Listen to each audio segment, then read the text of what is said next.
All right, so welcome everyone. My name is Amanda Perry, and I am with the Executive Director for the North American Conference on British Studies. I want to thank you all for joining us today. We are going to be joined today by Esther Liberman Cuenca, and she'll be joined in conversation by Catherine French. I'm just going to briefly introduce our guests, and then I'm going to turn it over to Esther, who's going to speak briefly about her book. After that, they'll have a little bit of a discussion about the work, and then there will be time for Q&A at the end. So if at any point during the event you want to drop your questions in the chat, we can turn to those when we turn to the discussion, or you can just feel free to hold those until the end and then raise your Zoom hand whenever. So Esther Liberman Cuenca is Assistant Professor of History at the University of Houston, Victoria in Victoria, Texas. She is the author of the book we're going to be hearing about today, right? The Making of Urban Customary Law in Medieval and Reformation England. And she is also the editor of an undergraduate textbook, which also just came out, Law, Justice, and Society in the Medieval World, an Introduction Through Film. Her essays have appeared in Urban History, the Paris Review, Continuity and Change, and Historical Reflections. And she has received fellowships and awards from the Mellon Foundation, the Medieval Academy of America, and American Philosophical Society. In 2022 to 2023, she was a member at the Institute for Advanced Study in Princeton. And so she'll be joined in conversation by Catherine French, who is the J. Frederick Hoffman Professor of Medieval English History at the University of Michigan. She is the author of several books and articles on local religion, women, and material culture, including most recently Household Goods and Good Households in Late Medieval London, Domesticity and Consumption After the Plague. So I hope you'll all join me in welcoming Esther, and we look forward to hearing about the book. Hi, everyone. And thank you for those of you who opened up their cameras. I'm in a blue dungeon. I don't know how to get rid of this background. It is from, but it gives me like an ethereal sort of space here. I cannot believe Bob Titler's here. Hi, I have never met, you are like the star of the coda. So hi, you are very influential. I'm very starstruck. Hi, Nana. Hi, Caroline. Thank you Hi, very much. Yeah, it's nice to virtually meet you. Yeah, thank you everyone for coming. I'm overwhelmed. I'm verklempt, really, with this with this showing up for me. Thank you. I'm gonna say the dreaded words. Let me share my screen, because I'm gonna give you a little overview of the work, the arguments, its methodology. I'm gonna talk about the book for a bit with some illustrations here. And then I think Kit and I will discuss it a bit, and then we'll open it up to the floor. I think that's generally the what we're going for today. Yes, so thank you to Amanda Perry for organizing this, for Kit for moderating. I'm going to talk about my new book, Making of Urban Customary Law in Medieval and Reformation England. It's out with Oxford University Press. It's available on Oxford Academic online. If you have a subscription, you can go and download it right now. I think you can read the first chapter for free, although I think the expiration date is today, so you got to get on that. So what this book is it's a first cross-regional investigation into the history of law in medieval English towns in over a century. The principal argument of my book is that the creation of urban customary law, which governed the lives of people in towns, was crucial to the development of a distinct bourgeois identity in medieval England. This identity was more moneyed than it was aristocratic.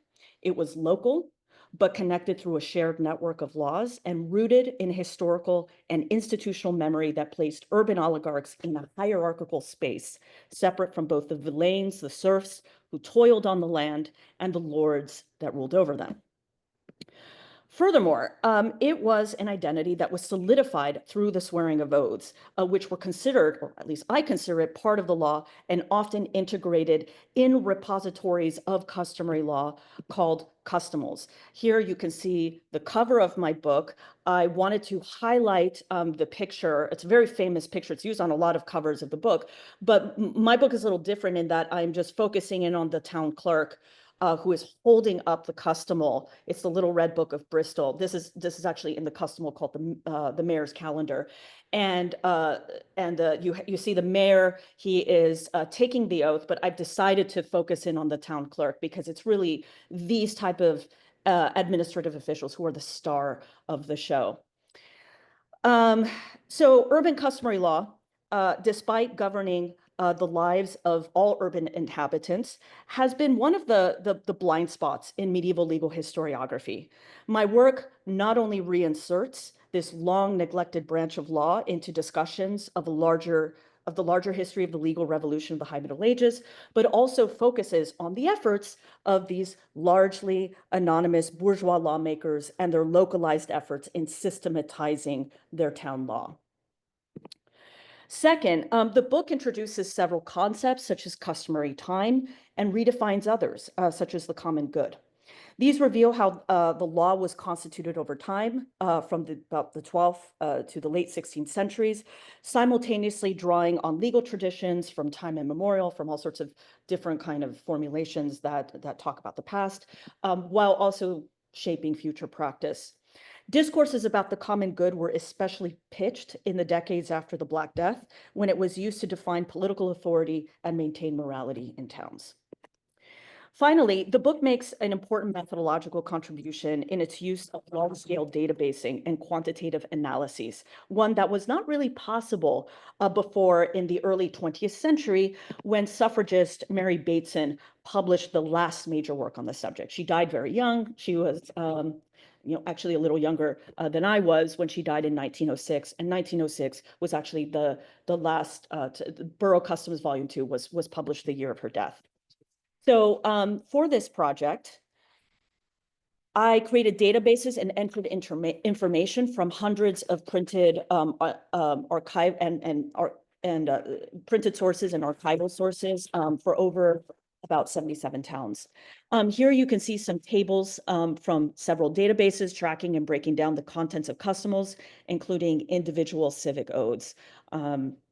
And so this approach, I think, has opened the possibility to reveal fundamentally new insights about the coevolution of law and urban life in medieval England. Before I wrap this up, I really just want to clarify what I mean when I say urban customary law. So most studies of law in medieval England, they have focused on the development of English common law, or they have focused on English canon law, church law, which both of these branches of law have had long institutional traditions devoted to training men in their practice and philosophies. But town law, which was administered locally and considered customary, was neither taught nor learned in universities. The corpus of this law, urban customary law, regulated wide-ranging practices, its main concerns being trade, the litigation in local courts, elections to civic office, and the holding and inheritance of private property. As the thinking went, urban customary law in its earliest years had not been written down. Urban lawmakers often claimed that it originated from traditions that existed from time immemorial or from older practices found in other towns. The law's first appearance in written form came from kings or lords who had guaranteed customary privileges in charters to men who held the rights of urban citizenship. Later, from about roughly 12th century onward, civic officials produced their own collections of customary law, which they increasingly recorded in compilations that expressed their class interests. And this is mostly a late medieval phenomenon, although not exclusively. To better understand the process by which urban oligarchies in individual towns came to create a corpus of law that shared similar values and economic interests, I examined 100 charters that were issued to towns prior to 1500 and over 160 customals, really as many as I could find, both in the archives and in print.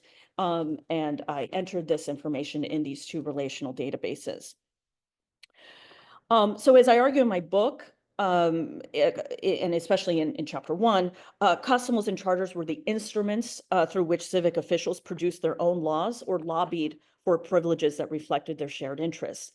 The corpus of urban customary law represented a local, if not just as crucial, manifestation of the legal revolution of documentary practice that occurred across Europe beginning in the 12th century.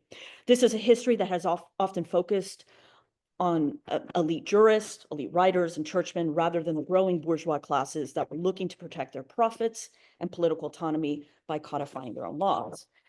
And last thing I want to say, I just wanted to speak very briefly about another book that just basically coming out like officially next week. I already have my copy. It's out with Fordham University Press. It's about $28 ebook, $29 the paperback. This was based on my experiences teaching a medieval film class.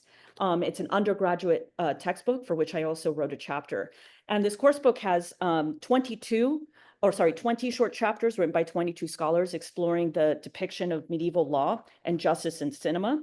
The innovative aspect, I think, of this book is that each chapter, which covers one film, has an appendix of medieval primary sources that allow readers or students to think about the relationship between what they see on screen and the medieval evidence. So this is also out, as well as this one. It's a big year. Okay, well, thank you.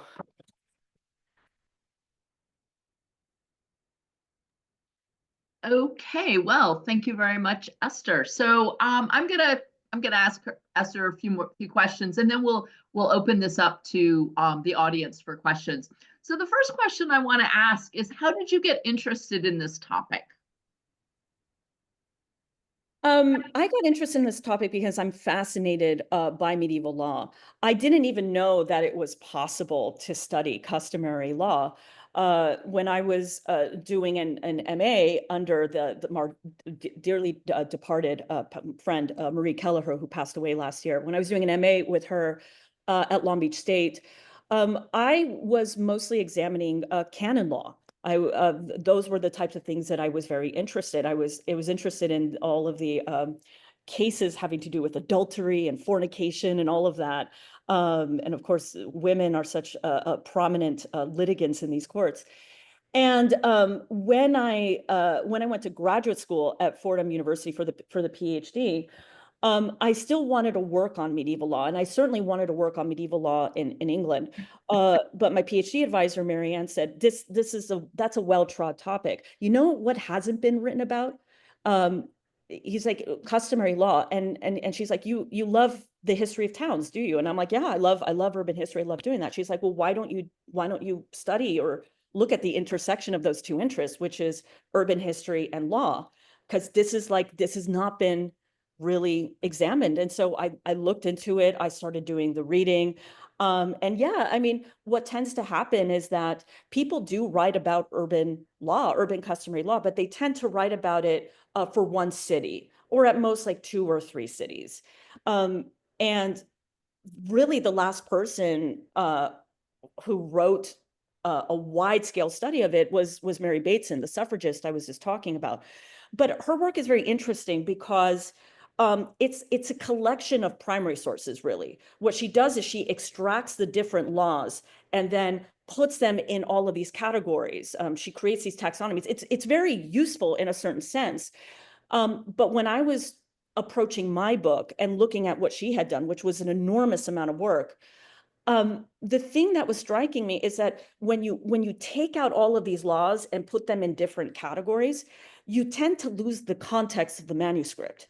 You tend to, like, she makes no difference between chartered privileges and something that she finds in a standalone document or a compilation. The manuscript kind of reality of this law is as important as the law itself. How are they using the available technologies in order to like compose this stuff? What does the format of this work tell us about what they want to achieve when they compose this law? So that was my way into the topic, because again, she had done a lot of work. Another thing is that she also tended just to focus on, when she did do analysis of it, she tended to focus on property law and on the borough courts. And there is an enormous amount of political stuff in this, like about elections, about various quasi-democratic processes that happen in towns, which she doesn't really touch on. So that's another thing that I really wanted to pay attention to. So she was like a wonderful scholar, obviously, but there was an opportunity here to do like a fresh new take on this topic. And can you say a little bit about the date parameters? Obviously the documents starting to survive is going to be a beginning, but tell us a little bit about like the parameters and why those parameters. So the earliest documents we're going to get are charters, and charters are going to be quite old. Sure. And if you look at London, for example, London already begins to have these kind of charters in the 11th century, right? They're like, but the thing is, London really stands out as an anomaly. It's a very important city, and obviously it's very influential in the way that towns want to compose their laws. They often look to London for models.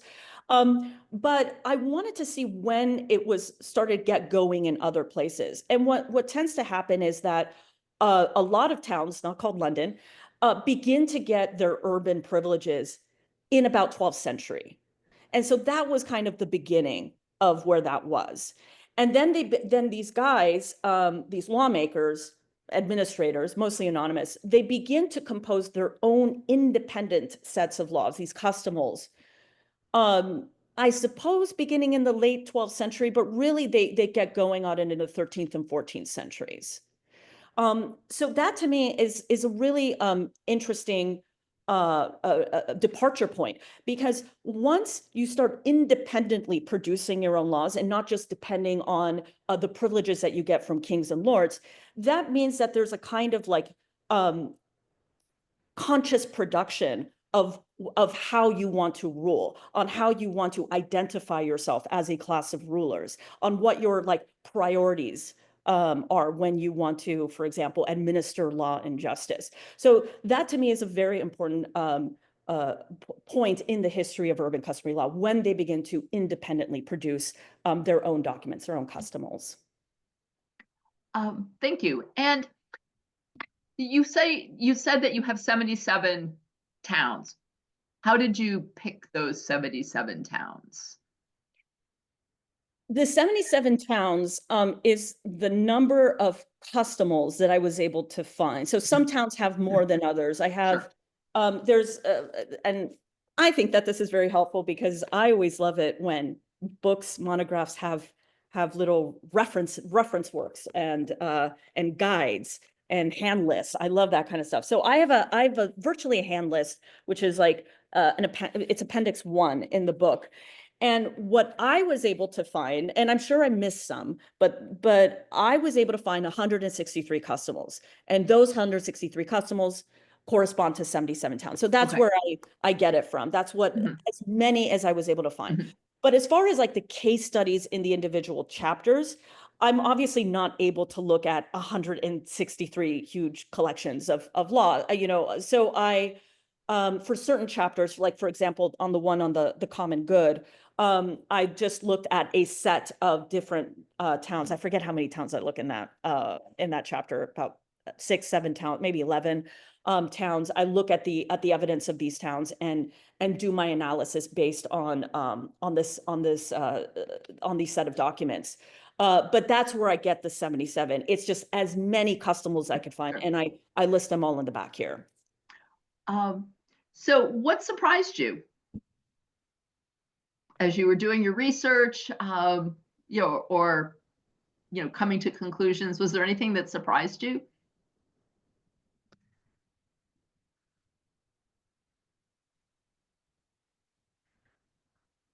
This is going to sound really weird. What surprised me was how overwhelming it was. I'm sorry. I mean, that's such a boring answer, but it is. I didn't know how overwhelming this topic was going to be, and how much so much had not been done, that it was very surprising that I had so much to work with, that I didn't even quite know how to approach it or to even cut it down. It took me a really long time to write this book. So the amount of evidence that I was able to find was surprising, because one thing that Mary Bateson does in her book, which I try to emulate in mine, her book from 1904, was that she provides readers a bibliography of all of the works of borough custom, as she called it, that she was able to find. And I use that as a launching off point to do my own research. But I have tools now in the 2000s that Mary Bateson didn't have. We have computers, we have databases. So I was able to find much more. And I really thought, and I would have discussions with Marianne Kowaleski about this. She's like, oh, I think Mary Bateson probably has about 90% of the evidence in her book already, just in that list in her bibliography. And no, not even as years and years to find all of this stuff, but it's a lot of stuff. And I know maybe we have some modernists in the room here, but when I'm talking to you mostly, but medievalists know this very intimately. When I have to talk to modern historians, they think that medievalists have no sources to work with, that we are dealing with like a very scant archive. And yes, I'm certainly in some cases we are, but this is not one of them. This is a massive archive of work. And I have only chipped the surface of it, I feel. And this took me so long. So someone please take up the torch. I'm certainly not the last word on this topic. So I have a couple more questions and then we'll open it up to the audience. So I want to go to the database because at a certain level, you can imagine Mary Bateson's collection as a paper sort of organizing by topic, and that's databases do that. You allow you to organize things by topic. So how is your organization, your database different? What does the database allow you to do that Mary Bason's, I'm assuming like a card catalog system, kind of process? And I really think I was looking at Mary Bateson's Wikipedia entry, like really somebody needs to write about her because it's a pretty skimpy, Wikipedia page. But anyways, yeah, so I want you to talk a little bit about what your database allows you to do that Mary Bateson couldn't do or didn't do.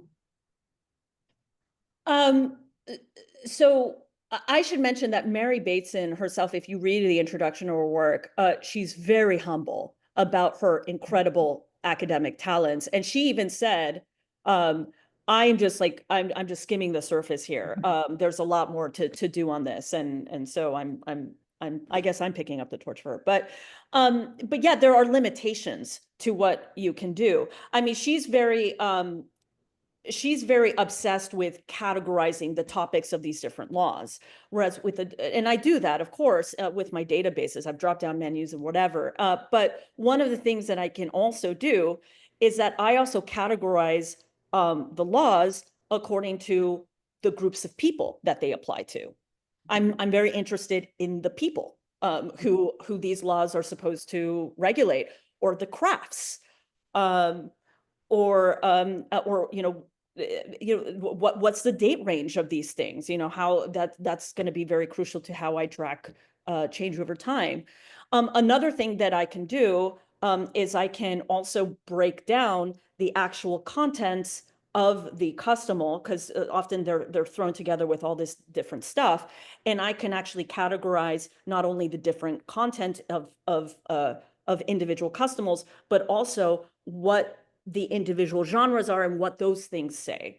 So late into this project, when I was in London for a year, and I was at the British Library and I was looking at a lot of these manuscripts, I'm like, damn, like there are so many oaths.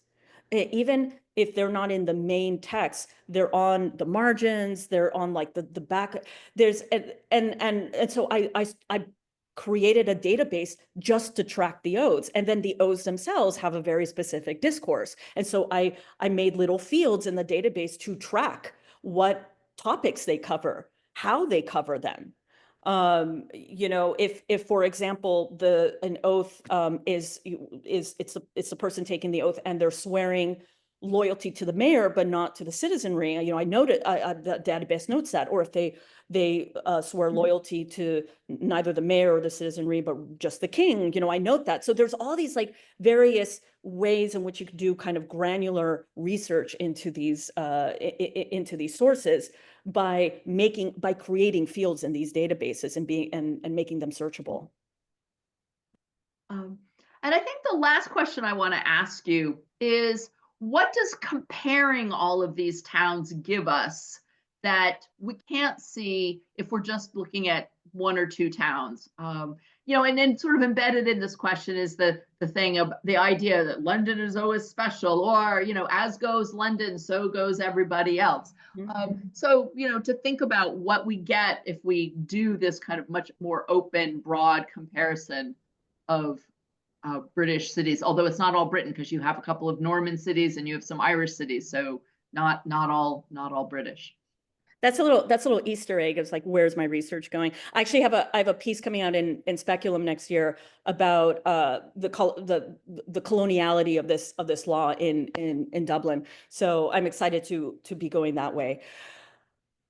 What it allows us to do, it allows us to look at patterns, right? So we look at these individual collections of law, and for example, some of them will say we're copying what we have from London, but sometimes if you look at it, they're actually not copying London. They're copying some things, but then they're elaborating, they're adding their own spin on it. So that's one thing that you can say. Like, yes, London is a very important city. It's a mother city.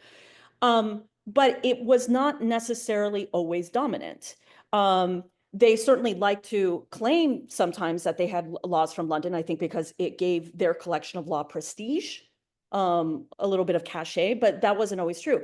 Another thing that I was finding by comparing a lot of it is sometimes they would copy or name check the laws of another town, but it's not London, it's the closest town to them.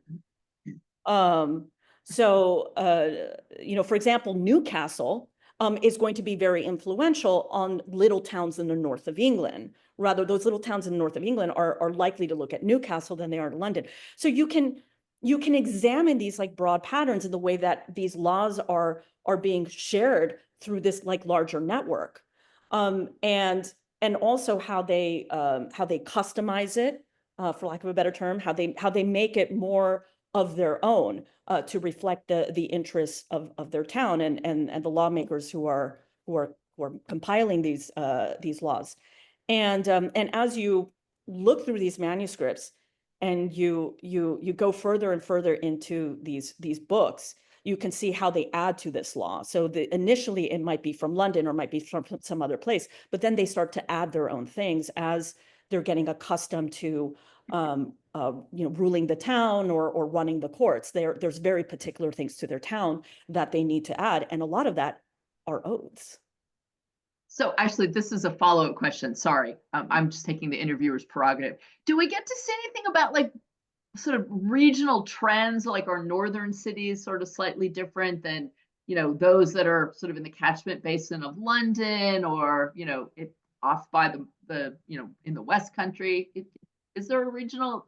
Can we talk about regional variation? Yes, I mean, for the most part, Mary Bateson was onto something when she was categorizing all of these things. For the most part, these laws are going to be concerned with property rights, with nuisance, with civic elections. They're all going to be broadly interested in the same things. But, and again, this is kind of where my research is going.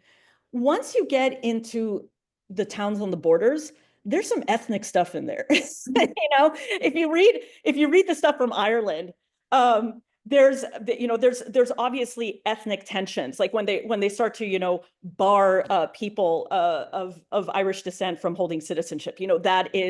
That's something that you wouldn't see in the laws of Nottingham. But to that point, if you look at the earliest laws from Nottingham, they make a distinction, at least in the earliest versions of it, fresh off the Norman invasion, between the French and the English. The French are subject to different customs than the English. If you look at the laws of Chester, they're real worried about these wily Welsh people. So there's it's mostly these very differences that really stand out at you, is when they display ethnic tensions because they're a colonized town, or they're on the borders or something like that. And that's something that I don't really talk about in the book. It's where I'm going. Okay, well, thank you. Thank you so much. So I have a couple of questions in the chat already. You're welcome to add more, or you can just raise your hand and I can call on you. So the first question comes from Ben McCree. And he writes, can you tell us something about the extent to which cities were aware or not of the customary laws introduced into other towns? Was there conscious imitation or circulation of laws going on?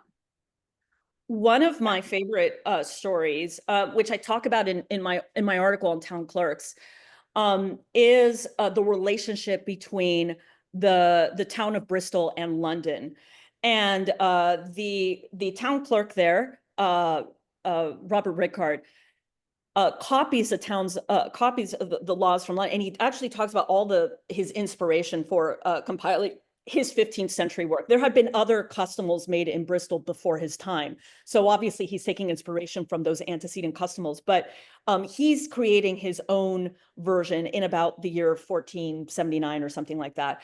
And I speculate that he does travel to London. He goes to the Guildhall and goes look at what they have, because I don't think that I mean, it's possible that some of these things might have been circulating. Certainly, John Carpenter's Liber Albus was very popular. Maybe copies of that were circulating. Not everyone had to go to the Guildhall to reference that work. But I actually think that Robert Rickard might have traveled the 100 miles or so to London to look at some of these custom laws, some of these civic documents in the London archive itself. And then the last question I have on chat right now is from Sarah Butler. The local lawmakers, did they know about the law in general? Do you see them borrowing from common law or canon law? Common law, yes, because in the borough courts can have the privilege of pleas of the crown, so they can use common law procedures in these local courts, and I think that they are aware of common law. A canon law, the thing is that these laws don't really overlap with a lot of the concerns of canon law. They don't regulate marriage. What are some other things? Or sexy times, unlawful sexy times, which is what canon law does. Like there's very little overlap with canon law and customary law, but common law, yes, there can be a lot of overlap. So they are aware of common law. Now the question is, and again, this is something that I deal with in chapter 2 of the book, and if you don't want to read that whole chapter, you can just look at the town clerk's article. I mean, my first question coming into this project, it was the first publication to come out of this project, is where the hell do these guys get educated? How do they know what to write?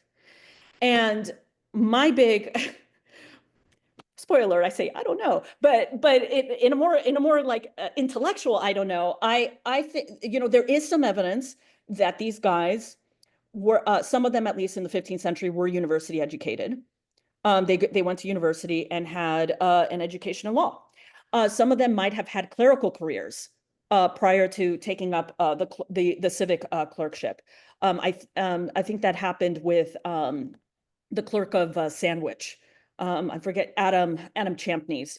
He was a clerk in the service of, I think, of the local bishop, and then he did the civic clerkship, and then he left it. But for the most part, these guys are being apprenticed. This is to write these laws. It's an apprenticeship. Now, they're not doing it just from their own mind. They're looking at other custom laws. They obviously have the charters that they're working with. And I think, of course, that they are obviously getting input from other administrators as they're putting these works together. And again, these works, especially if they're compilations, and most of them are, they tend to grow over time as they add pages, as they add material. But yeah, a lot of overlap with common law. And because of the way that the borough courts operated, not so much with canon law, but I think these guys, while maybe not formally educated in customary law, I mean, they're not going to the Inns of Court to learn customary law, but they learn it on the job. Bob Titler, you have your hand up. And you're muted. Yeah, there we go. Thank you very much, Kit. Nice to see you. And Esther, I'm overawed by this. I think this is phenomenal work, and I salute you for it. It begs quite a few questions in my mind, and I'll try to ask only one, or maybe if Kit has let me do that a second. I'm not a medievalist, and I have a vision of a costumal as a volume which is putatively at least bound so that it's a bunch of pages together. I'm not quite sure if that's a complete definition of a costumal. If someone cites a local custom in a document, in a letter, or in a court recording, and it's cited perhaps a second or third time, does that become part of a customal? Is a customal only what someone compiles at a certain time, or is it more than that? And the second part of my question, which is related to this, is it worth going through the early urban histories, people like Henry Manship of Great Yarmouth, and seeing if he cites certain local laws and customs, and if he does, would they count as part of a customal? So I go into these issues in chapter 1, and if there are scholars who take up this topic after me, they might very well disagree with the way that I define it. I define customal very broadly. But then again, I don't feel the other person who I was kind of really relying on, which is who's really written on this, Mary Bateson, she doesn't really actually give a definition on it of it, and I don't blame her. It's a messy topic. It's exactly for why your questions are suggesting. Like, how do we even? So I'm doing it very broadly. What I say in chapter 1 is that yes, you can have dedicated codices, manuscripts that we can call that all they have are the customs of the town, right? But then how do we define other parts of it if there's all this other stuff that's later added to it that has nothing to do with law? How then, or has it's not called customs, and how do we define that? It's tricky. The way that I say it is that the volume itself can be called a customal just because, it contains customs, even if it contains other things. And then the actual section with the customs can also be called a customal. Okay. It's just, just be clear on what you mean, because the fact of the matter is that scholars who have done this before have not been clear on their definitions. So I have to work with what I have and how people have talked about them before. The medieval lawmakers themselves were also not clear. They rarely used the word customal, but when they talked about their laws, they talked about them. They talked about constitutions. They talked about laws. They talked about customs. They talked about ordinances, and often they use these terms interchangeably. So that's also can add to the confusion. One is I'm happy to be disagreed with, but one of the things that I also do is that if there are a series of customs, customary privileges in charters, so like that's a type of customal too. Charters are one of the repositories of customs. It is a customal. Now I call them charters not to like confuse them with the other kind of more book-like things that I am talking about, but they themselves contain customals because they, depending on how the charter is framed and how it's articulated, it might have a series of customs in it. So this is a very good question. And I have my own way of doing it. I tend to do it broadly because there hasn't been really a consensus on it. People have defined it in a variety of different ways. I think the actual laws are customal, and then the actual kind of package in which it comes in can also be a customal. Just because Thank you very much. And, yeah. Congratulations on this. Thank you. It's really Thank very you. inspiring. Thank you. Eric Wilhelm. Yes, I'll try to cut to the chase. Esther, this is quite an achievement, and I empathize with the kind of data collection, human labor intensity type of work involved with this. In my case, in my research, I've been collecting data on craft guilds, building off data from Sheila Ogilvy. And so the kind of, lowball easy question is like, is this database available? Do we have to buy the book? And then kind of the broader question I have is related to craft guilds. How, in terms of customary law, were craft guilds involved with urban population growth is part of the research that I'm looking at, and who was allowed to like move into the city and for what purposes? Yeah, so the databases are not available online, but the results of the databases are in the appendices of the book. I've tried to lay it out as much as possible with the word count that I was allowed by Oxford University Press. One of the things that I was really surprised by, and we could go back to your question, Kit, about what surprised you.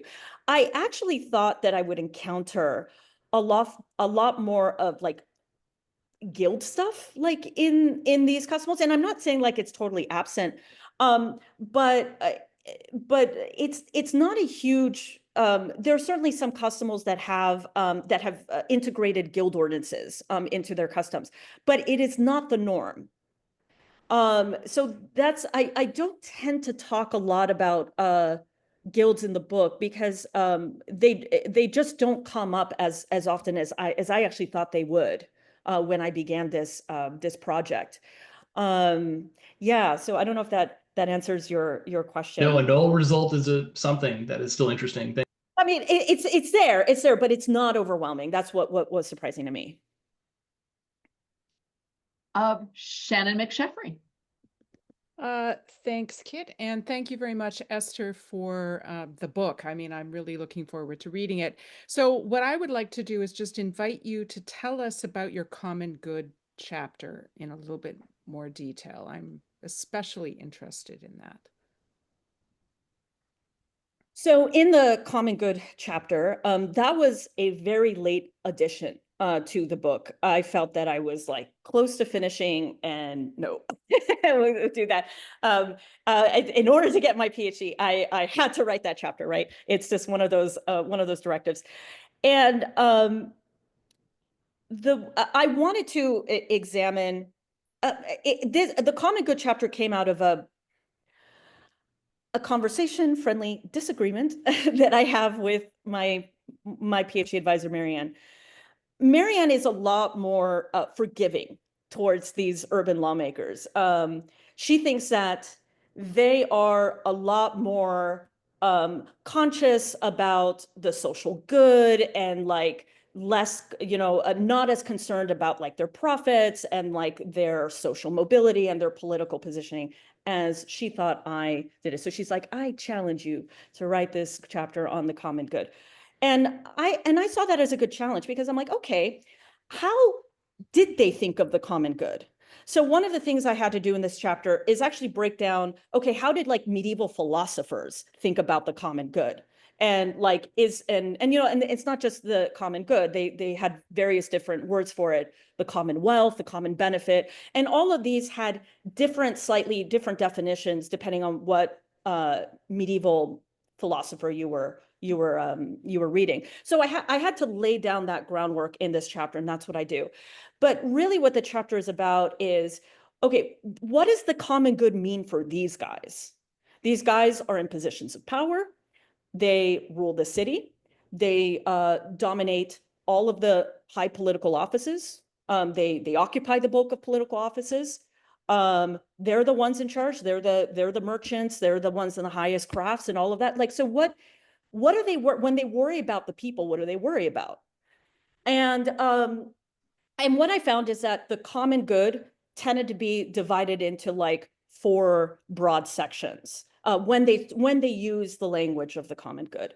One of them was they're concerned for the operation of the borough courts. The borough courts, this is like, yes, it's something that they derive profits from, but running the borough courts is a service that they give to people, in a sense. The rest of the people, the vast majority of the people who obviously do not have citizenship, right? That's the vast majority of men, and basically no women have citizenship. So running the borough courts, being able to administer law and justice, I think that was very crucial to their conception of a common good. Another area that I thought that came up in their discourses about common good, when anything relating to the common benefit or the common good came up in these customals, was also this idea of like, you have a responsibility for prosecuting nuisance, making sure that like the streets are clean and that like, ditches are not being like clogged and things like that. So like the urban environment is also pops up in the language of the common good. Another section or another part of their thinking about the common good was also internal. Like, what is it that we need to do in order to be fair and even-handed patriarchs. Like we have to hold elections, we have to hold each other accountable. This is like where oaths where oaths come in. So those were the kinds of things that I was looking at. Like they don't tend to wax poetic or wax philosophical in these customals. If they do, they tend to be in preambles, and these preambles tend to be very short. So it's more like a close reading of the laws. And when in sometimes when the words common good pop up, what sort of aspects of ruling the town do they come up with? And it's like nuisance, it's like running the courts, it's like civic elections, like that kind of thing. So I do think that it is still like they are thinking about people outside of their class, outside of their social status. But I think it's still kind of self-serving sometimes, their ideas of common good. So I'm not sure I won that debate with Marianne. I'm not sure she won that debate either. Jordan Sly. Great, thank you very much.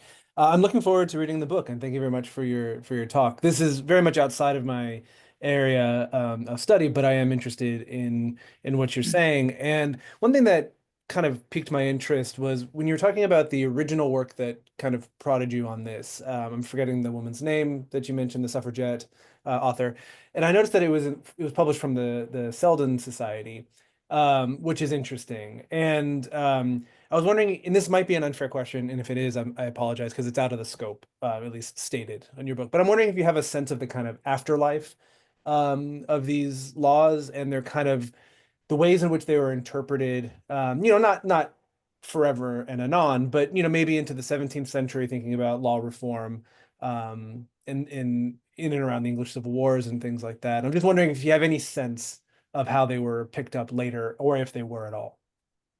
No, that's a totally fair question.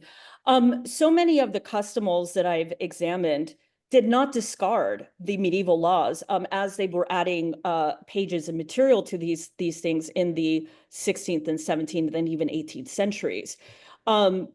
They obviously thought these things were important, even if they were not following them anymore. It was part of their legal heritage. Mm-hmm. And one of the fascinating things that can happen to you when you're in the archive and you're looking at one of these manuscripts is that you go to the first page and it's more or less like the earliest entry, unless someone is like later messed with the book. It's like the earliest entry, which is going to be like a medieval entry. And as you're flipping the pages, you go to the 15th century, the 16th century, 17th century, sometimes even into the 18th century. And you can kind of see over time how they have conceptualized town law and how they have added to it, and again, how their priorities have shifted as the political landscape has changed underneath their feet, basically. So I think that they still take inspiration from those early entries, and just even if they don't, just leaving it there, it says something significant about how they thought of their legal lineage, how they thought about their place in history in that particular town. That's very interesting. Thank you. So we have a final question from Dave Postles. I don't know if he's still on here, but it's actually a good question, so I'm going to read it out. So he writes, you mentioned Nottingham and implicitly Borough English, which raises the issue of change of custom. And he talks about how at Leicester, ideas about inheritance changed in the mid-13th century. So he wants to know, how often was change of custom considered? I mean, often not. They often didn't say like, "Oh, we are changing this because we need to change it because it's become obsolete." They would just change it. I mean, they would add something to it, or they would cross it out, or I mean, they would just do it without really much commentary. The only time when I find it interesting is when they do make a comment on it. Or they're trying to change the law and they frame it as bad custom, which is something that they'd also did, in the Carolingian period on the continent, like this issue of bad custom. So I actually have an article on that in Historical Reflections from 2021, where they talk about bad custom especially, and they use that to justify making new laws, making new customs, or we're reverting back to the good custom. We're reverting back to like that there was a bad law, but now we're going back to how it was, and now that's good. So sometimes it would be framed like we're actually not creating new laws or changing things, we're just reverting back to how it's supposed to be. So occasionally you have that, especially in preambles. And if you want to learn more about that, you should just read that article in Historical Reflections. Okay, are there any more questions? These are fantastic questions. Thank you so much. Could I ask a quick question, actually? Yeah, sure. I'm curious about the database. Could you talk a little bit about the process of how did you make them? What program, like what was your decision-making process look like, as you were making them while you were combining all this information and collecting it? Did you go, oh man, this really isn't going to meet the needs of what I thought it would? And just sort of why did you decide to use those programs? Which programs were you using? Like sort of that sort of side of the information keeping. Well, I'm a Mac user, so Microsoft Access is not going to work on my computer. So I started with FileMaker Pro. I junked my first database because it wasn't doing what I wanted it to do, but I needed to go through that process to figure out how the hell to document all this stuff and how to make it useful for this project. And sometimes that happens, it sucks, but you have to go through the process of messing up and then redoing it. So the very first database that I created was just tracking the manuscripts, how many customals. So I made, the usual fields. What are the dates? What counties? What towns? List of or a précis of its contents, all of those things. And then as I started going deeper into the project, you start to get better at creating the databases. So the earliest databases that you created are usually kind of bad. And the first one that I created to, or I should say the second one that I created to track the content was so bad that I just had to junk it and I recoded everything. Then the writing of the project went very quickly. But the bad database design can hold you back. And my only advice, if this is something that you want to do, is don't be afraid to junk it and just start over. Or completely reconceptualizing and redesigning it, even if you still use the same database, because it can hold you back. We have a question from Leah Schaefer in chat. She has two questions, and would be pleased if you could answer them briefly.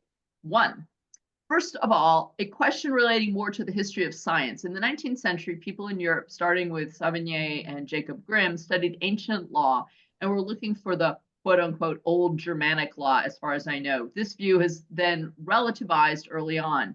Do you have any thoughts or findings on how old these rights actually were? And then the related question, which is more of her personal interest, how do you assess the influence of orality? Are their texts really as close to orality as is sometimes said? Number one is a great question. The interest in customary law, I would say for all European countries, really started to gain traction in the 19th century. And Mary Bateson, the suffragist I was talking about, she actually represents the tail end of that interest. Like she died in 1906. That's about, and I'm not saying that like works on custom in Europe didn't happen after that, but like the high point of like interest in this kind of stuff was in the 19th century. So that's like really interesting. I know that you're talking about the late 18th century there. So that interest in the 19th century is part of a broader nationalist project, right? Like if we can go back and find our actual customs, this is going to say something true about like the character of our nation, right? This is going to say something about our ancestors. I mean, I think Patrick Geary in The Myth of Nations kind of lays that out beautifully. Now, the way that it has worked in my favor, or for historians today, is that these guys and Mary Bateson were very good Latinists. They were very good at languages, and so they loved transcribing these things and making publishing these things and making these things accessible to everyone. Here are the old laws, behold, and all of that. So that's very good for scholars today, like myself. But the actual kind of like broader nationalist project, like this is going to tell us something about the English character or the German character. I mean, we have to be very wary of that of that purpose, because they are looking at this stuff through a very particular lens.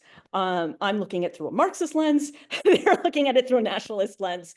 I guess we all have our lens, but I think the great thing about these antiquarians, in fact, I think I talk about Mary Bateson a lot, but really the first major works on urban customary law came from antiquarians.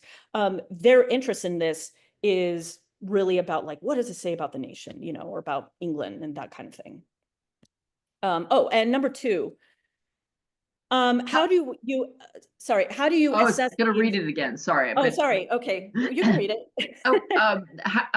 How do you assess the influence of orality? Are the texts really as close to orality as is sometimes said?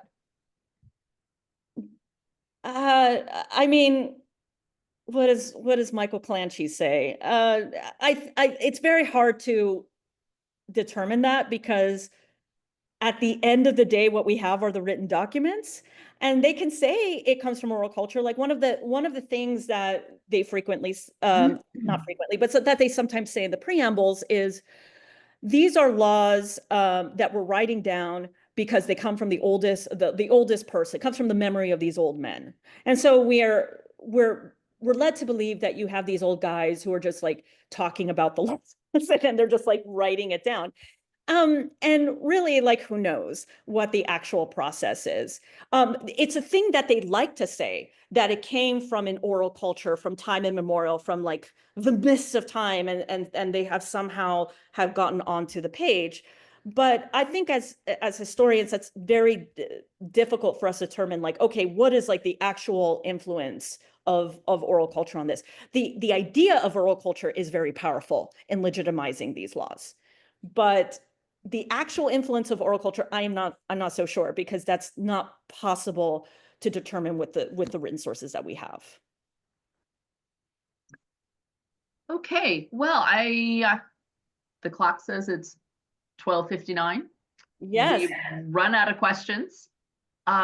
So thank you very much, everybody. Thank you, Esther, for writing this terrific book. Thank you. I've already read it. I really enjoyed it. Amanda, thank you for organizing us. No, thank you to both Kit and Esther. This was a great talk, very interesting. I'm, thank you. Super fascinating project, and I hope that everyone will join me in thanking Esther and Kit today, and I hope you guys will stay tuned to some of our other events, and we'll see you at a future book talk. But in the meantime, thank you. Let me shout out Sarah Butler. Hi. Caroline, love you. Chris Woolgar, what the hell? I've never met you. Hi. Ben McCready, you're my hero. Kate, always looking hot. Judith, hi. Spencer, I love you. Okay, bye everyone. Hi, Eric, I've not forgotten you. Thank you, everyone. That's it. Hopefully we'll see many of you in Montreal in November. Yes, Montreal. I'll be there. All right. Thank you, everyone. Bye.